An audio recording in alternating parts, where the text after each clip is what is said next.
weak spot for LEDs and completely abstains from HDMI adapters these days.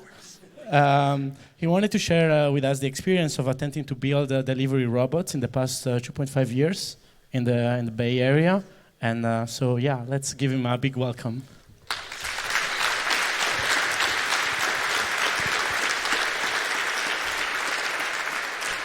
Thank you, Mikhail. So just show of hands, who here has built robots before? Oh, it's quite a few people. What about autonomous robots? Anybody built autonomous robots?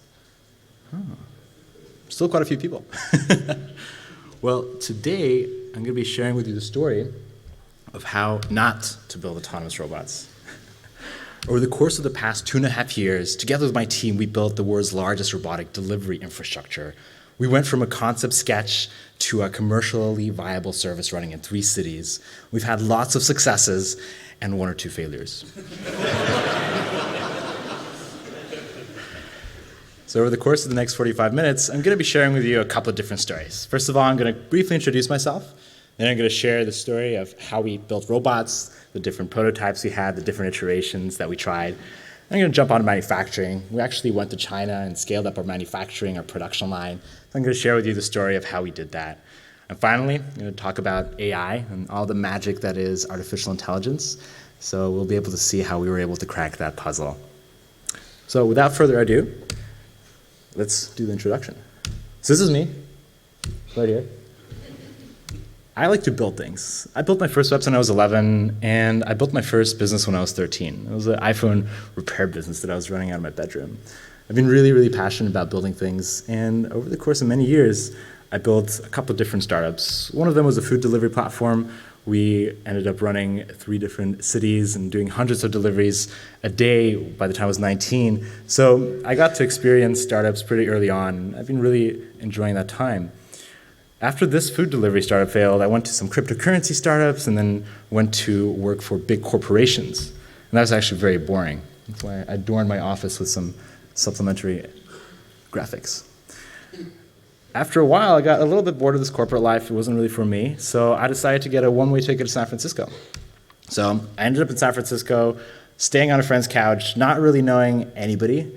And I was really fortunate to be introduced to an incredible group of people.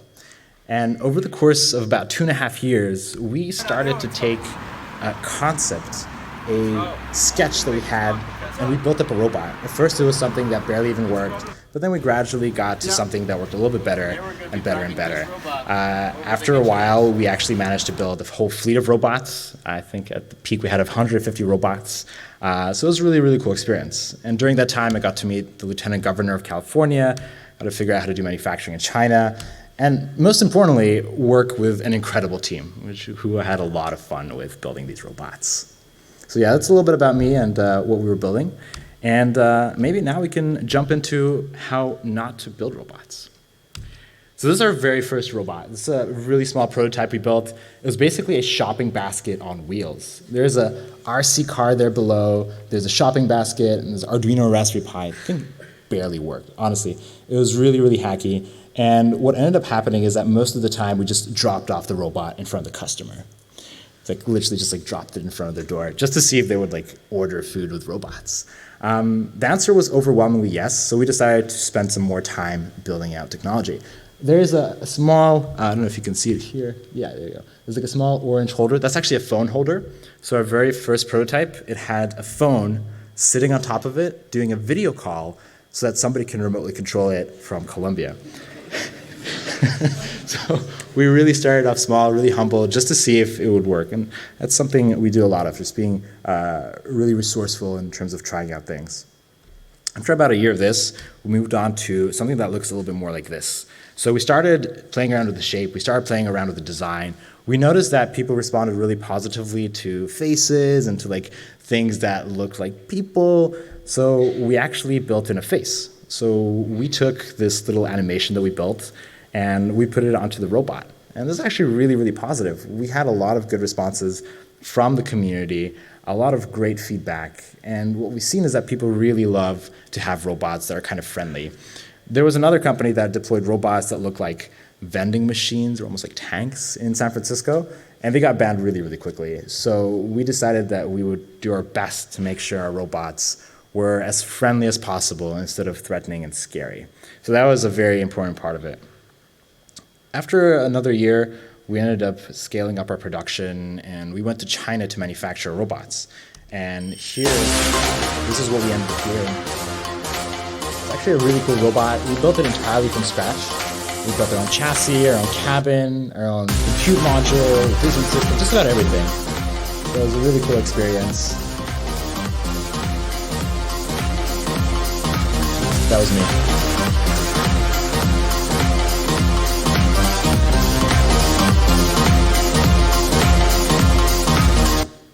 So yeah, that's a robot. This is the one we were rolling around the past 6 months. And we also had some failures in between, as you saw previously, this one. So we actually tried a couple of different concepts. So this was one of them. This was a Kiwi trike. We thought that maybe we can figure out how to have robots do part of the delivery and then trikes do another part of the delivery. We also tried to do restaurant robots. We had like robots that are sit in the restaurant and bring food out from the counter to your doorstep. But what ended up happening is that it was actually pretty inefficient, and people would wait a really long time for their deliveries. So it was very important for us to like try a lot of different things. We tried this robot, the Kiwi trike, that did not quite work out as we expected. We tried a restaurant robot. We tried a box that would sit behind our robot. We tried a hub that would have like a bunch of different robots inside of it. So we really, really tried a lot. And with every iteration, we constantly tried new techniques. We constantly tried new manufacturing methods. We really tried just about everything to see if we could make it work. And what we ended up building is a platform that was really loved by people.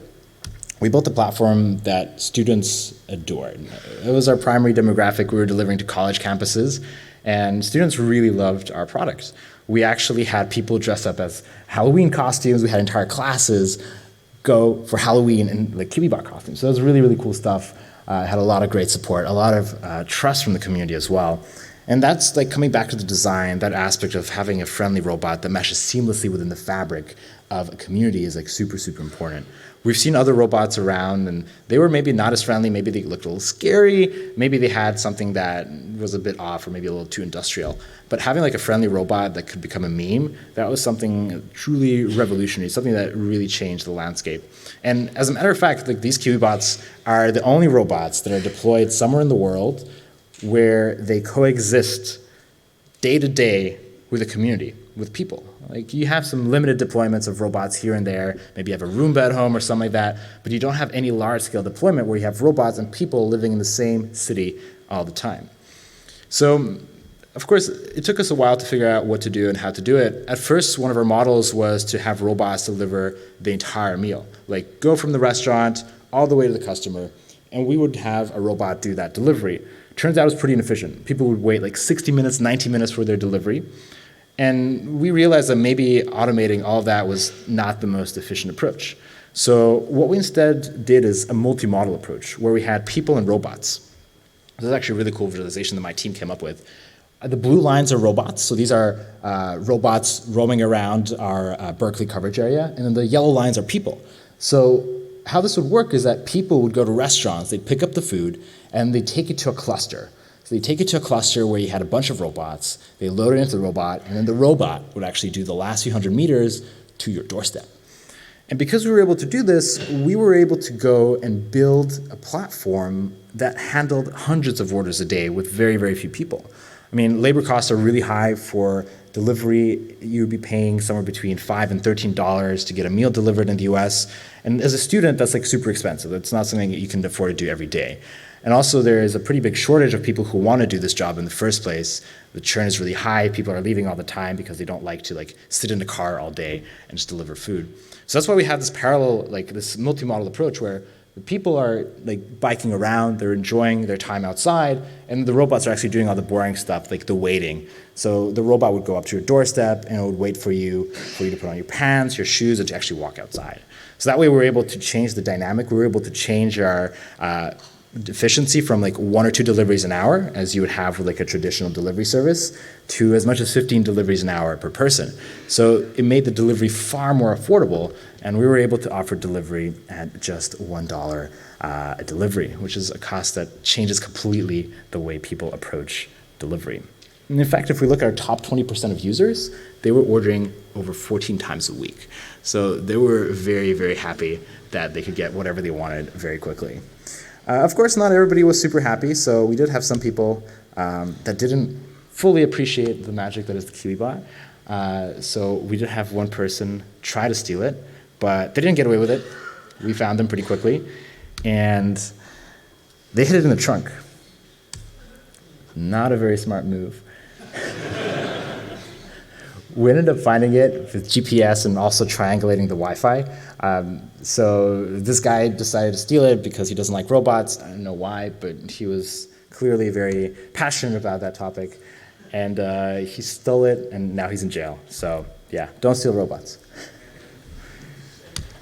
So maybe some conclusions from our robot part, like from building robots, from figuring out like what to do and what not to do. A really important thing that we do a lot in software, but maybe not as much in hardware, is iteration. Like we iterated through 3 major revisions and like lots of small revisions during a really small period of time. It was really interesting to see like that transition. Every single time we try something new, we try it maybe for like 20 robots at a time, or like not our whole fleet. We just try for a small portion of our fleet. And that way we were able to iterate really quickly and see what sensors worked, what cameras worked, and just to see what we could do in order to grow the product. So it was very important to iterate. Communication. Communication is absolutely fundamental. And not only communication like inside the company or anything, but more importantly, the communication with your community. Because we weren't just building a product in isolation. We were building a product for people who live in a city, who have an established life, and we're kind of intruding into their life by bringing in a new product that takes their sidewalks. So communicating what we're doing, showing them what this is and what this robot does is super important. And actually, very early on, our designs had no text in it. They had like no information. It was just like a basket case on an RC car. And people were like really confused. The police were like, hey, what is this? So we had to add a lot of communication. We had to like put food delivery on the robots really clearly. We had to add a license plate with like a phone number that somebody could reach out to us. So communication is very, very, very important when it comes to robots.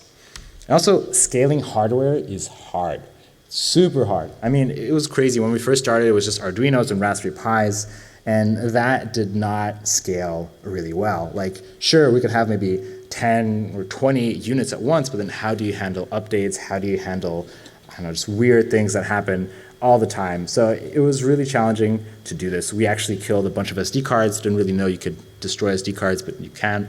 And we learned a lot of things about hardware, pushing it beyond its normal boundaries. So yeah, iteration, super important. Communication is key, like getting buy-in from your community. And scaling hardware is super, super hard. That's something we actually figured out how to solve by going into China. So, how to do, or how not to do, manufacturing.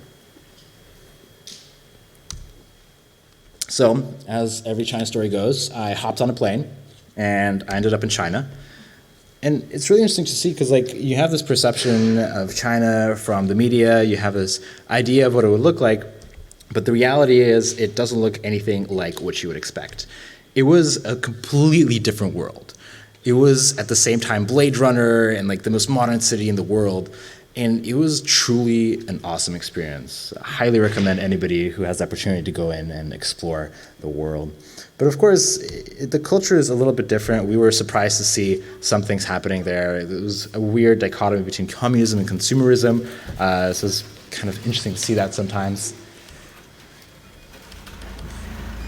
But the reason why we came to China is for manufacturing, and there's no better place for that than Shenzhen. And in Shenzhen, you have Huashangbei. It's this huge market.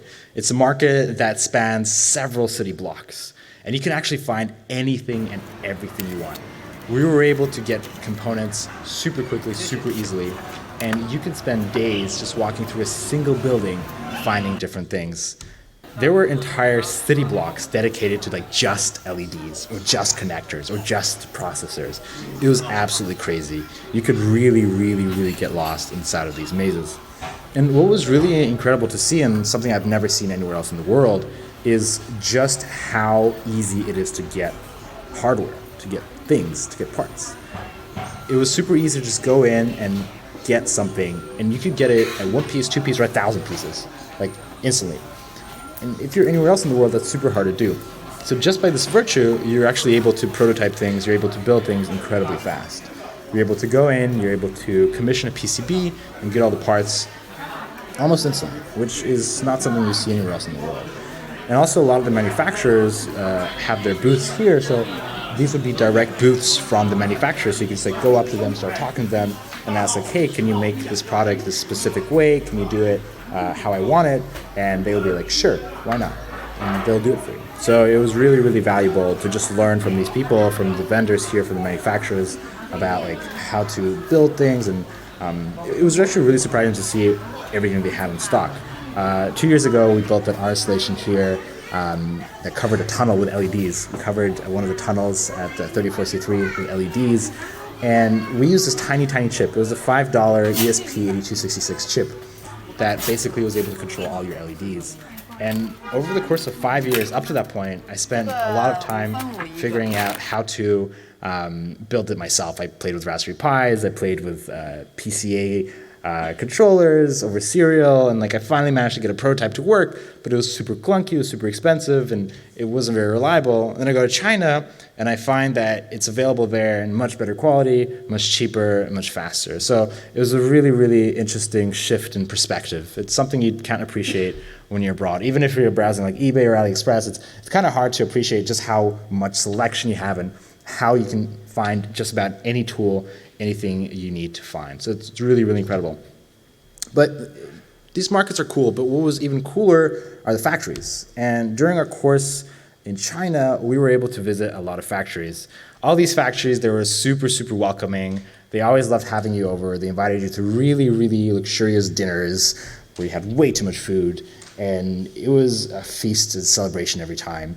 Actually, relationships are super, super important in China. Like a lot of people in the West, like they have contracts and they say like, okay, this is the terms of the contracts. Well, in China, you do sort of have contracts, but they don't matter as much as relationships. Like when you have a relationship with a manufacturer, you have to like always like go to dinner with them, drink beer, smoke, go to KTV. Like it's a really involved relationship, and you're only able to have good communication based on that relationship. Because if you don't have a relationship, they kind of forget about you. And we actually had a couple of instances where manufacturers ghosted us. Like they had a critical component and they just stopped answering our emails, they stopped answering our WeChat, they just completely ignored us.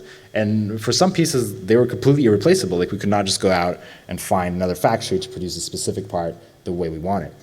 And the only way you can ensure that this doesn't happen is by really explicitly making sure that you have good communication, a good relationship with that manufacturer. So it's super, super important. This is one of the factories we worked with. It's really crazy. I mean, we went there and we were just absolutely blown away by the scale of everything, and also blown away by how manual everything is. There's actually audio here. Yeah, there we go. Everything was super manual. People were just like there with minimal or no protective equipment whatsoever, just like building things that looked like they were made by robots or machines, but they were in reality just built by people, just with their hands, which is super crazy to see. And there were a lot of Blade Runner-esque designs, really bizarre contraptions there in this factory. This is our fiberglass factory. The way we built our casing, was actually prototyping it first in carbon fiber, fiberglass, and then moving on to a mold in carbon fiber. And actually Scotty, he made a really cool video on YouTube. So if you search for Hockey Stick Factory on YouTube, you can see a huge video where my buddy Scotty actually goes with me to this factory to discover how they make these molds and how they make these carbon fiber things. It was actually really crazy to see. It was cheaper to make a carbon fiber mold than it was to make a plastic mold. So since the tolerances were a little bit different, since like the process was a little bit simpler, you were able to make a mold that was very, very strong and very indestructible without necessarily having to have all of that expense up front for like a plastic mold. So yeah, that was our fiberglass factory. Really exciting stuff, really crazy scale. These folks, like the first night we came there, We arrived at like 8 p.m. and there was 100 people in the factory just like working at 8 p.m. It's really crazy to see. This is another factory we worked with. So this was a metal factory. It was actually really, really, really interesting to see how they built all these things. And at one hand, you can build super complex things. You can build super complex designs. But on the other hand, we got surprised a couple of times by being unable to manufacture really simple designs. And it took us a while to get a grasp of like, oh, okay, so we can make really complex metal that's bent, but as soon as we add a weld to aluminum, you start to have a big, big problem. So we had to like change a lot of our designs. We had to really adapt to the way things were being made in China. And sometimes you could adapt yourself, but like at an insane cost. So it was better to adapt to the way things were being done there. So again, very, very interesting to see how things are done. Like, no protective equipment. This is like a 2-ton press, and his hands are millimeters away from it. So yeah, it's a different world out there. Very, very different. Another factory we visited was a PCB factory. So this one actually has a really interesting story. This factory is not in Shenzhen. It's just across the border from Shenzhen. The city actually passed a law a couple of years ago that has very, very strict environmental policies. So you're no longer able to do PCB manufacturing inside the city anymore. So we actually had to drive for a couple of hours outside of the city. And over there was this huge plant. And this plant was kind of semi-automated, handmade, where parts of the process were done by hand, as you see here, but then parts of the process were done with a machine. So they have this giant machine, which is basically like a black box. You can't really see inside of it, but you had a bunch of chemicals and it would just like take a PCB and just like move it forwards through a chain.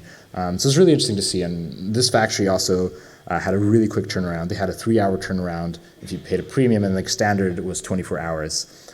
You could also ask them to do PCBA, so you can actually get them to assemble the PCB for you.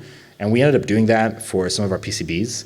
We'd like give them a bill of materials, and we'd give them our designs, and then they'd manufacture it. We actually got in a little bit of a situation with that because we sent them some designs, we sent them some parts that we wanted to put in our PCB, and it turns out that one of these parts was unavailable, and they didn't tell that to us until it was almost Chinese New Year. So we had to scramble a little bit to find another solution. It was very interesting to see how you would deal with these factories. There were some even cooler factories. I think the coolest factory I visited was a battery factory where they made lithium ion and lithium polymer batteries. And it was almost entirely automated. You had giant films of things going into a machine, and then you had all sorts of liquids and powders that was like combined together. It was super, super cool. They didn't allow us to film it, unfortunately. There were maybe only a dozen such factories in the world, so they're very protective about their technology. But the scale of how quickly they're manufacturing these batteries was just incredible. They were manufacturing them at a crazy, crazy scale. So all these factories are cool, but actually building things is even cooler. So we ended up partnering with a contract manufacturer. I was really fortunate to find one through my network. Otherwise, I would have been totally lost. A couple of days before I ended up going to China, I found a contract manufacturer that liked to work with startups, with like small-scale people, and we ended up working with them to build our first batch of 50 robots. It was really interesting to see how different our designs were to what they expected. So they expected things that were really ready, they were very explicit, very clearly specified, but we didn't have that. The difference between manufacturing in the US, for example, against China is that in the US, like, it's a super long process and the back and forth takes super long just to get an idea of what kind of files they need. Whereas in China, you're able to like sit down directly with the engineer, with like the person in charge, and you can figure out what they need and they can help you out instantly. Actually, just here, I just want to show you one thing. So this is my designer, Alejandro, and he was translating from English to Chinese with his phone, with like Google Translate. And it worked surprisingly well. Google Translate actually is not blocked in China for some reason. We were able to communicate almost all the time with that. Also, WeChat has like a built-in translate feature. So WeChat is like this universal app that everybody in China uses and has this built-in translation feature that can translate you text automatically. So it was really, really cool to see how that worked. One question that we get commonly asked is like, how do we find our manufacturers? How do we build these relationships? So about 20% of that was through Alibaba. So our fiberglass manufacturer, we quoted like 30 different manufacturers and went with the cheapest one. Of course, it was far more expensive than we expected. And we ended up working with them. 20%, like for example, our chassis, it was built with companies that we already had a relationship with, so we were just able to continue working with them. And then 60% was through just references, so just through like the network, just sort of getting to know people and talking to them and saying like, oh, hey, who did you use for this, or like how did you make these PCBs, or just getting a conversation going. So having that kind of network was really, really helpful in order to build these robots. So as you can actually see over here, our design, this is what we had when we came into China. When we left, we had our own compute module, like super sophisticated, but this was like a Raspberry Pi, a PixHawk, and a voltage converter, like a DC to DC converter. That was pretty much it. As you can see, it's not very reliable. It would break a lot. So it took us quite a while to translate this into something that was manufacturable. So it was thanks to the dedication of my incredible team that we were able to do that. And we kind of did not know what we were doing, so we ended up having all of our parts and all of the components ready just days before Chinese New Year. So we actually had to do all of the assembly ourselves. We didn't have any Chinese workers who could help us do it, so it was our team just assembling things in the factory, maybe like 1 or 2 days before Chinese New Year. So that was very, very interesting. We kind of hacked, or tried to hack Chinese New Year. We assembled all of our robots literally days, if not hours, before Chinese New Year, and we shipped them out, and everything was great, except our robots got stuck in customs. We had a trademark on our box, and the customs agent, they opened the box and they saw more trademarks on some parts. We had 3D printed parts, and they're like, no, this is not going to go through without the proper paperwork. So our robots got stuck for 3 weeks in China, which was really fun, a little problematic. So yeah, those kind of things happen. You have to be ready for it. After we received our robots in California, we had to spend another like maybe 1 or 2 months refinishing them, redoing some parts, tweaking them, flashing them. So it was still a lot of work to get them to work. The pieces we shipped out of China was maybe just like a case with most of the electronics in, but not all of it. So we still had to do a lot of tweaking over back home. And of course, all this wouldn't have been possible without an incredible team. So I was really fortunate to be with some really, really passionate people, some people who would work 4 months in a row continuously without virtually taking any breaks. We had plenty of opportunities to go and take like the high-speed rail or go to Shanghai or even Tokyo, but we all stayed in Shenzhen and spent a lot of time together building these robots. It was a really, really arduous journey. So maybe some conclusions for scaling manufacturing, some of the failures we've had in relationships. I mean, relationships are super important. They're like super, super important in China, far more important than contracts. If you're able to have a good line of communication with your manufacturer, that really, really helps out. Because if you don't, things can go bad. We've had manufacturers that ghosted us, we have manufacturers that completely ignored us, or manufacturers that just like replaced components because they just felt like it. So relationships, super important. Don't hack Chinese New Year. We tried it, doesn't work, it's a thing. China just shuts down for like 2 or 3 weeks, so it's really, really important to respect that. People buy tickets to go to their hometowns like months in advance, and they're not gonna move it for just like some pesky thing that you're building, especially if it's like some small scale thing. So yeah, don't try to hack Chinese New Year, did not work out well for us. Also, do it with a team. While I was in China, I saw a couple of solo entrepreneurs try to build their own thing, and it was super, super hard, super stressful. Having a team is really great, especially if like in a foreign place where you don't really know anybody. Having that team there together to support you is super, super important, especially since you can multitask, you can like split responsibilities and do something together. So it's a really, really important aspect. So that's how we manufactured and some of the failures we've had. Now, let's talk about how not to build AI. So as we all know, AI is magic, right? Just as blockchain and IoT in the cloud, it's absolutely magic, right? Well, the reality is it's not that magic. So we decided to have a very pragmatic approach to AI. We said, let's not do anything crazy, let's just make something that works. So our very first iteration of our robot was this. This is like the control panel for a robot. It was super simple. We had a video call coming in from the robot on the left over there. It was like literally an iframe, super simple stuff. And on the right, we had a map. On the bottom, we had some controls so you can move the robot forwards, backwards. And it was very, very simple. It barely worked. On the robot, we had an Arduino and a Raspberry Pi, all running like in Python, and then the server was Java, they communicating over WebSockets. But this barely worked. So we decided, okay, what can we do? Maybe we can build an autonomous robot. Maybe we can build something that would work entirely by itself. We actually did that.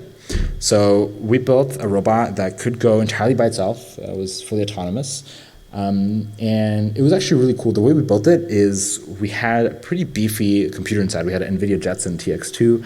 On that, we were running ROS. And inside of ROS, we were running TensorFlow and a couple of other technologies. We had YOLO for object detection and some other cool tech that I'm not entirely familiar with since I didn't write that code.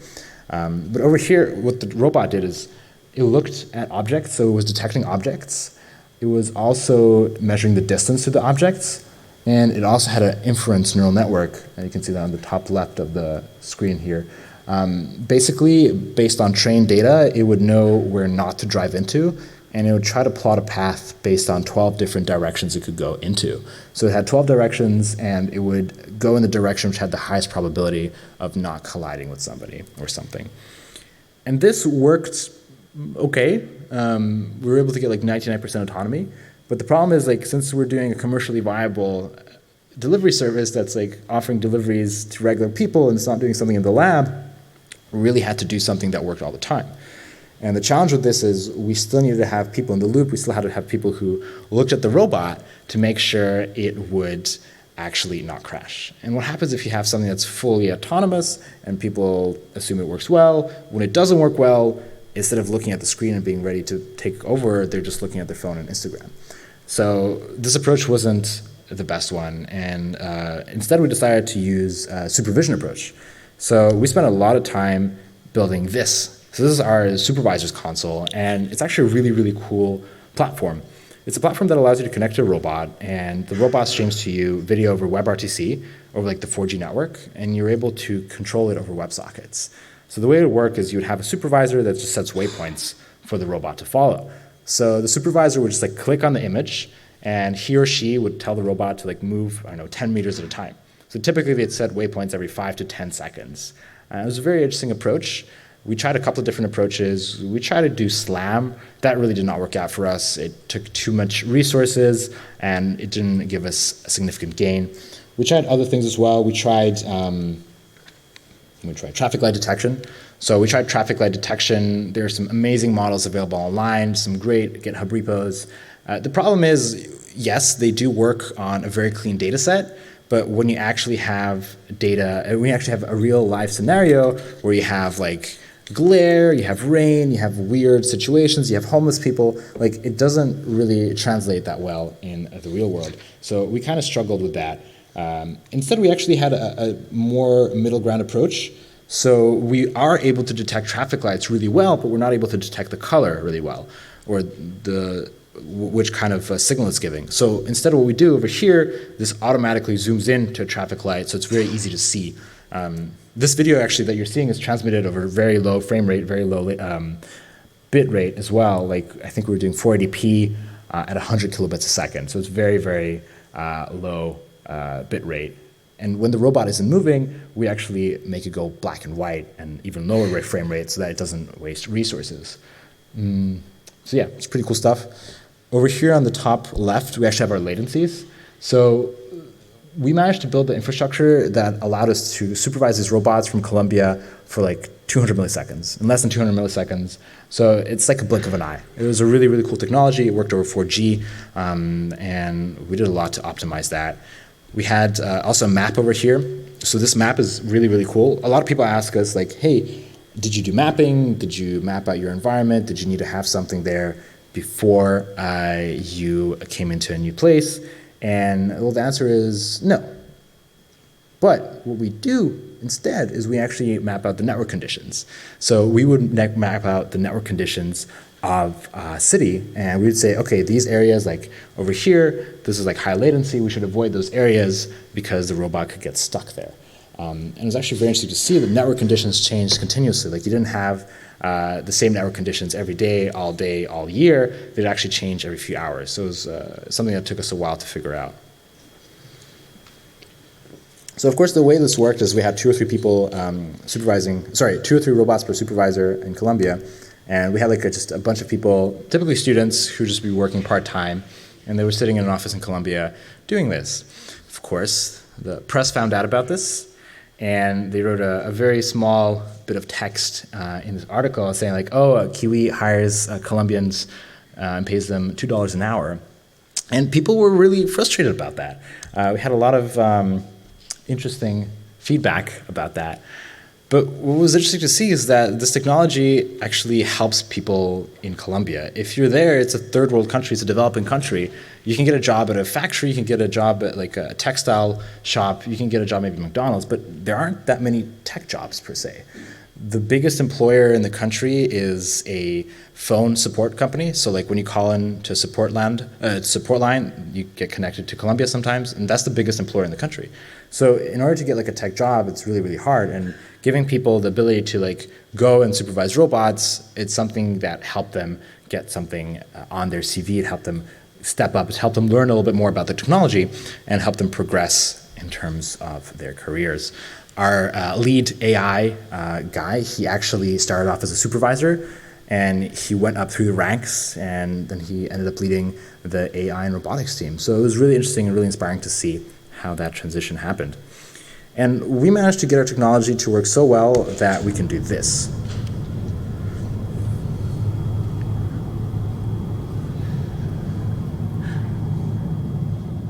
So we were able to get it to work with up to 8 seconds latency, which meant that you can control it literally from anywhere in the world. So even from like an airplane above the Pacific Ocean. So it was a really, really interesting experience, and we really try to make it simple. So in conclusion, for AI, we realized that the best approach was to keep it simple. We tried a lot of different approaches. Like we tried the traffic light detection, we tried yellow pad detection, so I didn't mention that. So in Berkeley, you have these accessibility ramps and you have yellow pads so that blind people can actually like feel them and see them easier. So we built the algorithm to detect that, and we thought that, okay, maybe if the robot is stuck in the middle of an intersection, it can automatically detect this yellow pad and like navigate to it. It's an approach that worked in theory. In practice, did not quite work. We tried segmentation.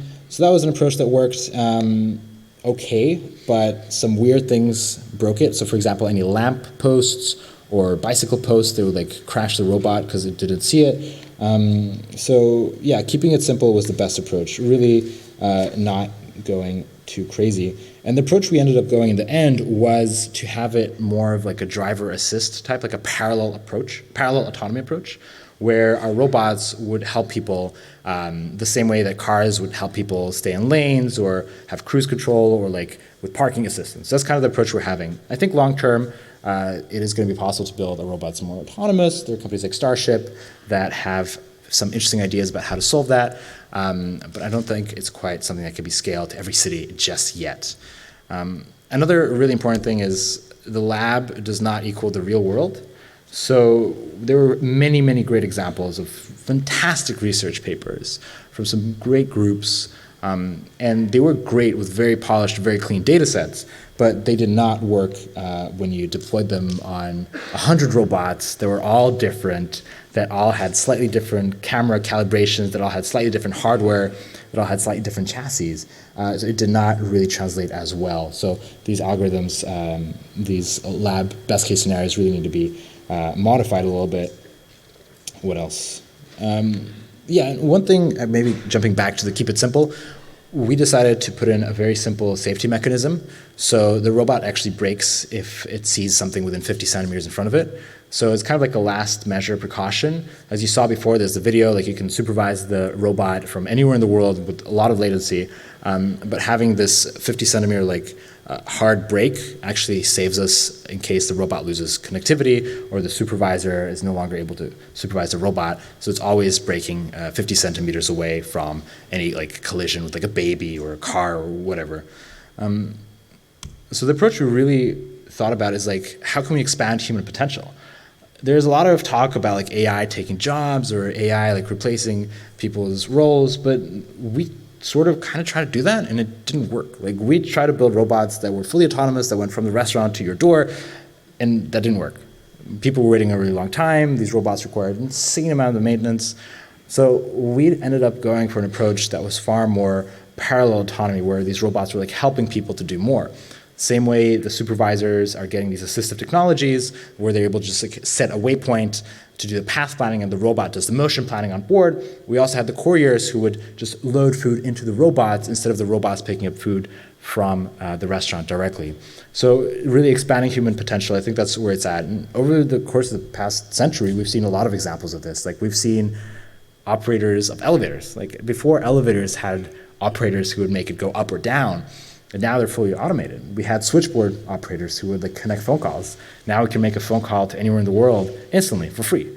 So we're seeing this like transformation of work and transformation of the way things are done. And I think this is just the start. The way I see these robots is really meshing into the fabric of our societies and solving physical transportation. Like, sure, you can move bits from anywhere to anywhere in the world, but can you move atoms? It's really expensive to do that. It's really hard to do that. That's where I see robots expanding human potential. So, conclusions. What we did was really cool, and I think it was a cool experience. One thing that we realized is that tech isn't the hardest part, right? We spent a lot of time figuring how to build something, but figuring what to build is sometimes very important as well. And I don't think we spent enough time asking ourselves that question.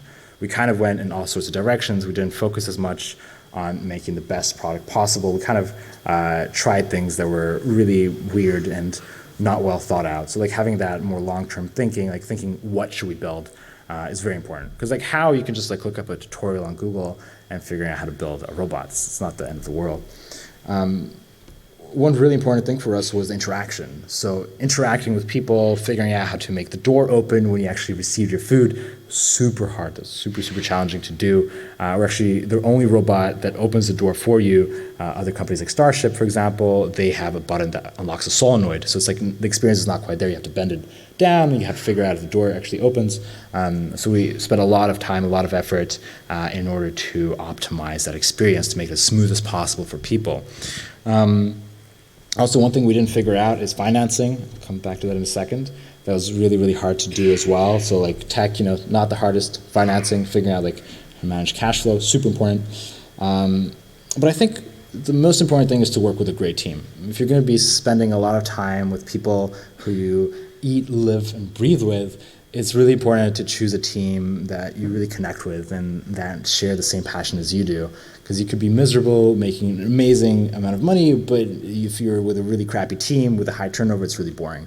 I was really fortunate to work with one of the best teams in the world, and over the course of the past 2.5 years, we managed to do quite a lot. And just last month, we actually got an article in the New York Times. So it was a really big accomplishment for our team, and we got to share it with our families. My mom was really proud. So a lot of great traction and a lot of great coverage. But unfortunately, we actually ran out of money.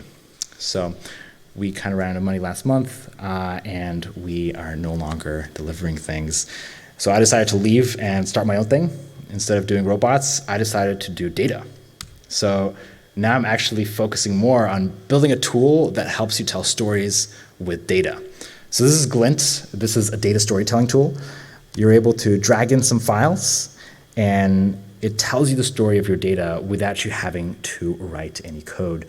So my hope for this is to allow anybody in the world without any knowledge about how to wrangle data, how to clean data, how to analyze data, to be able to tell stories with their data directly from their computers.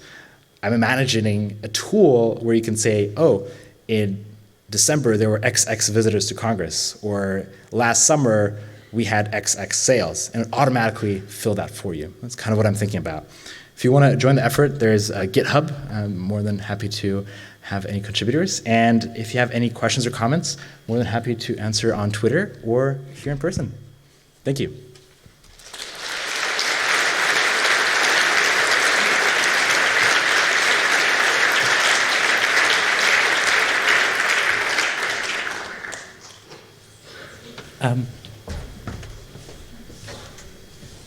So as usual, feel free to line up in front of the microphones or write your question to the Signal Angel over there that already has one. It's all the way down. Go ahead. Okay, here's a user of your service who apparently got an email from you that announced some changes. So he's wondering what's up, what you're planning to do there, whether you're continuing your service or closing shop. Yeah, it's unclear. We ran out of funds, so I think the CEO is still trying to figure out what to do with that. I wish him the best of luck, but I ended up leaving with a lot of other people. So we had like 50 people in November, now we have like 10 people left in the company. So it's very ambiguous what's happening, but yeah, I left. Yeah. Microphone. No audio. Ah, okay, now it works. But I'm a little bit confused because you are presenting a 1970s concept of a manipulator. Because a roboter is something that works by itself. A manipulator is somebody who has some joysticks and moves things. So it's nothing special. You just have an internet link for a manipulator. And in the 70s there were cables. So what's the special thing? Yeah, that's a good question. I think the magic here is connecting everything together, figuring out, first of all, how to build these robots, how to build a reliable connection, and how to build a platform that works. And as I mentioned, like the how, that's not that interesting. It's more of the what you build. Is that experience where you're able to order anything you want at any time and get it delivered in under 30 minutes, virtually for free. So for example, evil people could just buy a remote control car, put a bomb in it, drive under a police car and make boom. And it's the same use case. You deliver something by a remote control. Question there? Yeah, hello. You talked about iterating quickly and rapidly, and that's very good model for conceptual stage and software. Were you in the stage where you were releasing your hardware with your iterations? Because usually a big stack of certification has to come in between. So I'm not entirely sure. Are you asking if we got certified at every single release? I suppose, yeah, what level of like recertification? Was it totally released, so you had to meet like regulations for each iteration, all that? Yeah, absolutely. We didn't really get certified because we're not building a hardware product for consumers. So we're not selling it to anybody, we're operating it ourselves. So we don't fit under the same kind of requirements. However, we did have to have some permits, and part of the conditions of these permits was that we had to meet some expectations, but they're very, very basic and they weren't rigid like an FCC or a CE certification, for example. That was the question, yeah, thanks. Thank you. Yeah. Another question from the internet. Why did you develop different applications for Android and iOS? For the consumer application? I haven't got any more details. We just did. I mean, we had at first an iOS application. I mean, 80% of our customers were using iOS, so we really spent a lot of effort like polishing that iOS experience, making sure that worked. And at one point, our Android app was working super badly, so we decided to kill it, and everybody was really, really pissed off, like extremely pissed off. So we actually reintroduced it, and we started catching up with features to the iOS version. Internally, all of our apps are built in React and React Native, so we had like a common framework for all of our internal apps, but we didn't have that experience. We were expecting the quality of the experience that we were expecting from a consumer app using React. So that's why we had two different code bases. Yeah, on the right. Is this on? Have you tried different methods regarding perception, for example, LiDAR, radar, and what are your conclusions from that? Yeah, we tried LiDAR. We tried a cheap LiDAR. We didn't try like a really high-end LiDAR. So the challenge with having like point clouds is that you have to compute, you have to spend a lot of time computing. We were using a relatively low-power device, and it was running from batteries. So we didn't have the luxury of having like 10 GPUs in the trunk of a car, for example. So that was one approach, one question. Another question is how much does it cost? So LiDARs, they can cost $10,000, $100,000. Our bill of materials was around $2,500. The last version was around $3,500. So all of our sensors were very minimal. In terms of what sensors we tried a lot of different sensors. We tried ultrasonic sensors, we tried near field infrared sensors, we tried other sensors. Yeah, we tried a lot of different sensors. We ended up just going with cameras. So we have cameras, we have 6 cameras on board, all of them are like full HD. We stitched them into an image on our compute module, and then the supervisor decides which portion of the image they want streamed, so they can like manipulate with their keyboard to see which portion of the image is streamed. So we don't stream the whole image, we just stream part of it. A really important part for us was to make something that's viable, that can be used commercially. So I'm sure LiDAR is really cool, but I'm not seeing any commercial deployments of LiDAR-based autonomous vehicles or robots yet.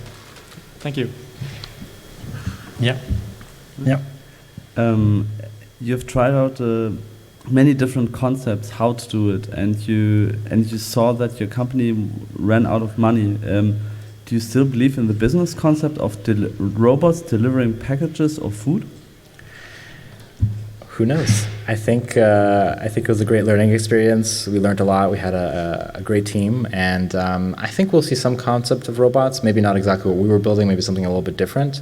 But I think it's a little bit inevitable, especially with the rise of self-driving cars. Maybe we'll have cars delivering packages instead of robots. I'm not entirely sure what it would look like. I could tell you Amazon, they bought one of our competitors, Dispatch Labs, so they're making a big bet on this. There are 2 delivery companies in the US, Postmates and DoorDash, that are building products internally also for with delivery robots. And also companies like FedEx are also building delivery robots. And then we have companies like Starship, for example, which are building robots and doing B2B with companies all over the world.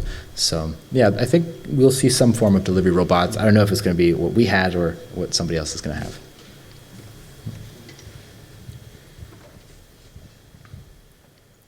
Were there any safety certifications you had to satisfy in order to operate around people? No. So, well, the thing is in the US, like, it's kind of just do whatever you want. It's very different from Germany. You can kind of just do things and you can do them until you get in trouble. So we kind of had that approach, don't ask for permission, ask for forgiveness. We ended up having to have a permit in the cities we operate in, but it was very simple. It was like, okay, you have to have lights, you have to have a phone number, and you cannot go in these areas. That was essentially all the authorization, all the permitting and certification that we had. Yeah. Wanted to ask, did you try other markets, like autonomous drive is very hard, even Waymo didn't manage it fully, so like perhaps elderly care, like you could use these robots in elderly care where you have a controlled environment where everything is the same.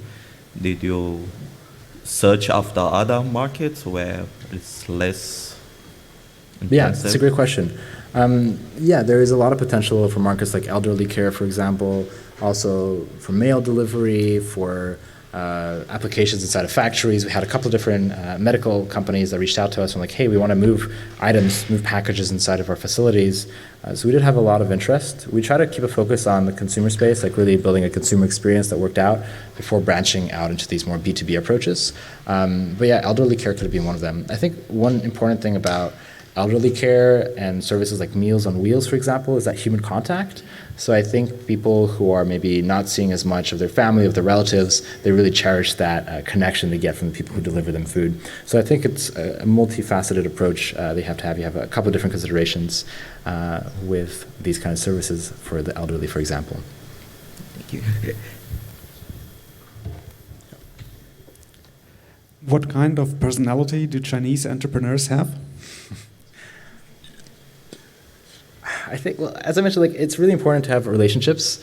So they were very interesting. They were very deeply in belief of their government. They had nothing bad to say about it. They believed that it would bring them everything the best possible, even though they still try to access Facebook and Twitter with VPNs. So they were very, very loyal to their government. They were very, very diligent. If they committed to something, they would usually deliver on that. They really wanted to make sure you had a good experience. And also what we saw, for example, with building up these relationships, like the first few times we talked, they would try everything to impress us. So we got taken to these ridiculously expensive restaurants to make sure that we were welcomed well and make sure everything was right. I actually had an interesting episode earlier this year.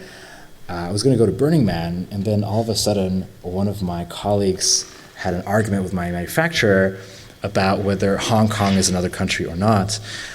And I ended up having to go to China to deal with our manufacturer instead of going to Burning Man to make sure we're aligned in terms of our beliefs. So sometimes it's really delicate. You cannot like talk too much about the government there. You can't talk too much about politics. It's best to just stick to business and yeah, focus on building a product.